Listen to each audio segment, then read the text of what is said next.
যে ইসকন চিন্ময়কে সকল দায়িত্ব থেকে অব্যাহতি দিল, তারা আবার অফিসিয়ালি ভারত সরকারের কাছে আবেদন জানাচ্ছে এটা নিয়ে রিয়েক্ট করার জন্য। তো এটা তো আমি মনে করি ইসকনকে ধরা উচিত। ভাই তুমি তো আবেদন করবা বাংলাদেশ গভর্নমেন্টের কাছে, তুমি ভারত গভর্নমেন্টের কাছে কি করে করো?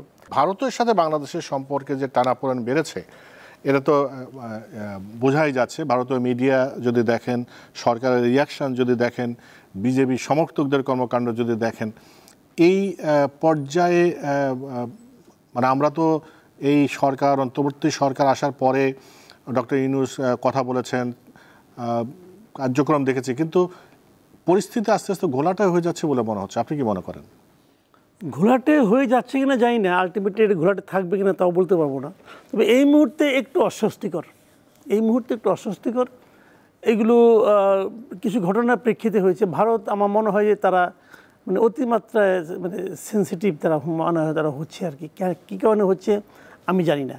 5 তারিখের পর কী এমন হয়েছে যে তারা আমাদের সঙ্গে সম্পর্কটা এরকম করবে? দেখেন, ভিসা নেই, ভিসা দিচ্ছে না তারা কাউকে। হ্যাঁ, তাদের দেশে তারা ভিসা নাও দিতে পারে, এটা তাদের ইচ্ছা, কিন্তু একটা লজিক তো থাকতে হবে, তাই না?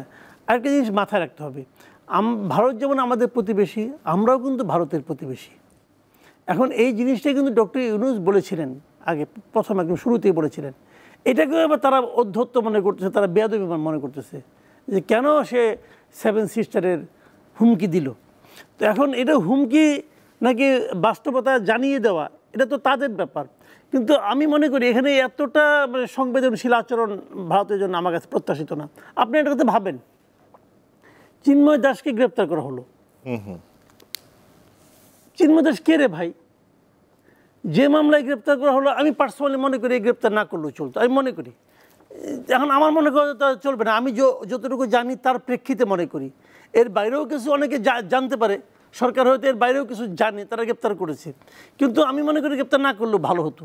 তো গ্রেপ্তার করার প্রেক্ষিতে যদি তারা করেও থাকে, এই গ্রেপ্তার করার প্রেক্ষিতে এত দ্রুত ভারতের পররাষ্ট্র মন্ত্রণালয় থেকে বিবৃতি আসাটা, এটা কি আপনার কাছে অস্বাভাবিক মনে হয় না? আমার কাছে অস্বাভাবিক মনে হয়।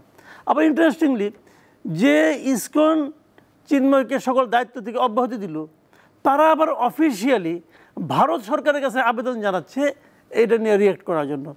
তো এটা তো আমি মনে করি ইসকনকে ধরা উচিত। ভাই তুমি তো আবেদন করবা বাংলাদেশ গভর্নমেন্টের কাছে, তুমি ভারত গভর্নমেন্টের কাছে কী করে করো?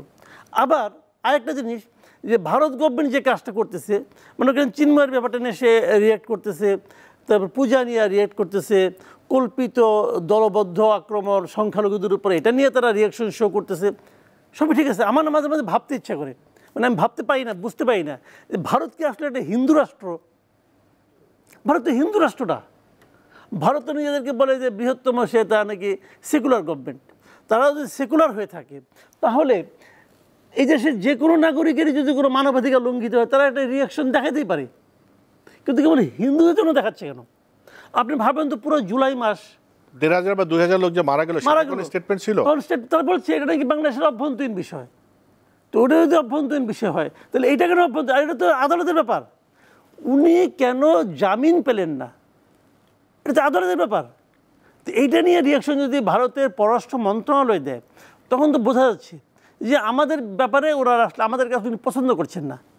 এখন যদি আপনি আমাকে পছন্দ না করেন, আমি ভালো করলেই কি আর মন্দ করলে কি? আপনি তো সিদ্ধান্ত নিয়েছেন আপনি আমাকে পছন্দ করবেন না। এখন যদি উনি এই ধরনের সিদ্ধান্ত তারা নিয়ে থাকে, তারা নিতেই পারে, এটা তাদের দেশের ব্যাপার। কিন্তু আমি মনে করি বাংলাদেশকে এভাবেই হ্যান্ডেল করতে হবে। কী করা, এটা আমাদের নিয়তি। আপনি তো প্রতিবেশী চেঞ্জ করতে পারবেন না।